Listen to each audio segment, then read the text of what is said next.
একটি only one, একটি মাত্র জিনিস আপনি আপনার ঘরে রাখেন, আপনার ঘরের পরিবর্তন হয়ে যাবে।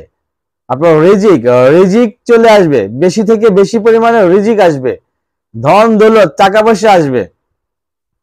অসুখ বিসুখ বালা মুসিবত এগুলা ঘরে প্রবেশ করতে পারবে না। বদ নজর ঘরে প্রবেশ করতে পারবে না। বদ নজর অত্যন্ত ভয়ঙ্কর একটি জিনিস। এটা আমরা অনেকে বিশ্বাস করে না, সায়েন্স বিশ্বাস করে না। সায়েন্স বিশ্বাস করুক বা না করুক আমাদের কিচ্ছু যায় আসে না। বদ নজর আছে, বদ নজর সত্য। নবী মুহাম্মদ সাল্লাল্লাহু আলাইহি সাল্লাম বলেছেন বদ নজর একটি মানুষকে কবর পর্যন্ত নিয়ে যেতে পারে, এবং একটি উটকে রান্নার হাড়ি পর্যন্ত পৌঁছে দিতে পারে। তো বদ নজর আছে এবং সেটা খুব মারাত্মক ভাবে আছে। কেউ যদি আপনার দিকে তাকায় মনে মনে অনেক কিছু ভাবে, তাতে অনেক কিছু ঘটে যেতে পারে। জিনের আসর, শয়তান, তারপর হচ্ছে আপনার বালা মুসিবত, রোগ বালাই, এমনকি চোরও আপনার ঘরে প্রবেশ করতে পারবে না যদি আপনি একটা জিনিস আপনার ঘরে রাখেন। সেটা কি? সেটা হচ্ছে আয়াতুল কুরসি। আয়াতুল কুরসি আপনাকে মুখস্থ রাখতে হবে না, আমি মুখস্থ রাখার কথা বলতেছি না। আয়াতুল কুরসি আপনি যদি কোনো কাগজে লেখা ঘরের কোন এক জায়গায় রেখে দেন, বা মার্কেটে গেলে আপনি দেখবেন আয়াতুল কুরসি লিখিত কাগজ বিক্রি হয়। ছোট্ট একটা পেপারের ভিতরে আয়াতুল কুরসি লেখা রাখছে, সেটা ঘরে ঝুলে রাখা যায়।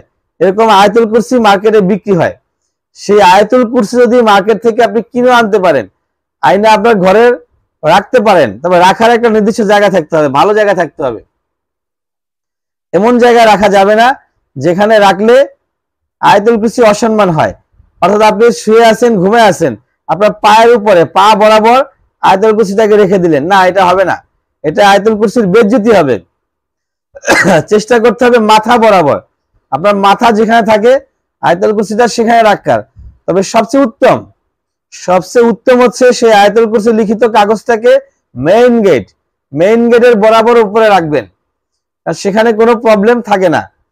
আপনি ঘরে প্রবেশ করার সময় সালাম দিয়ে ঘরে প্রবেশ করবেন, বিসমিল্লাহ বলে সূরা ইখলাস পাঠ করবেন।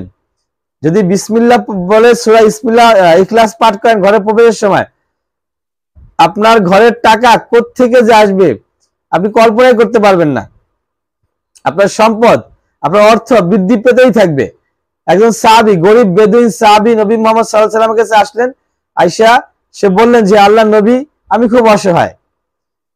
খুব অসহায় আছি, আমার রিজিকের অভাব, আমার সম্পত্তি নাই, টাকা পয়সা নেই, আমি খুব পেরেশানির মধ্যে আছি, আমি এখন কি করব? তখন আল্লাহ নবী তাকে বলল, যাও, বাড়ি যাও, বিসমিল্লাহ, প্রতিদিন যখন বাহির থেকে ঘরে ঢুকবে তখন বিসমিল্লাহ বলে সূরা ইখলাস পাঠ করবে। তো অল্প সময়ের ব্যবধানে সেই লোক এই আমল করতে করতে এতটাই সম্পদশালী হয়ে গেল যে সে সম্পদ বন্টন করে শেষ করতে পারতেছেন না। তা আপনি এই সূরা ইখলাস পড়লে আপনার সম্পদ বৃদ্ধি পাচ্ছে, এবং আয়াতুল কুরসি ঘরে রাখলে আপনার ঘরের আয় উন্নতি হচ্ছে, রিজিক বৃদ্ধি পাচ্ছে, সম্পদ এবং বালা মুসিবত দূর হয়ে যাচ্ছে। এখানে আরো কিছু কথা বলা হয়েছে যে ঘোড়ার নাল আপনি ঘরে রাখতে পারেন, আপনার রিজিক বৃদ্ধি পাবে। আপনি হচ্ছে লবণ আমাদের সবার ঘরেই থাকে, সেই লবণটাও আপনি যদি রিজিক বৃদ্ধির নিয়তে কোনো এক জায়গায় পুটলি করে আটকে রাখা দেন, তাহলে আপনার সম্পদ বৃদ্ধি পাবে। এবং সিরকার কথা বলা হয়েছে যে সিরকা ঘরে রাখলেও আপনার সম্পদ বৃদ্ধি পায়।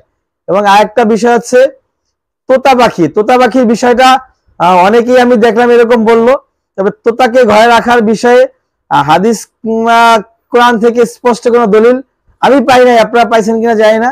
তোতার বিষয়টা আমরা বাদ রাখলাম। আপনারা হচ্ছে ইম্পর্টেন্ট সেটা হচ্ছে আয়াতুল কুরসি। এবং আয়াতুল কুরসিটাকে যদি আপনি যত্ন সহকারে বিশ্বাসের সাথে, এখানে একটা বিষয় আছে বিশ্বাস, আপনাকে বিশ্বাস অর্জন করতে হবে যে আমি আয়াতুল কুরসি ঘরে রাখলে বা আয়াতুল কুরসি পাঠ করলে আমার ঘরের সম্পদ বৃদ্ধি পাবে, আমার রিজিকের পেরেশানি দূর হয়ে যাবে, আমার অভাব অনটন দূর হয়ে যাবে।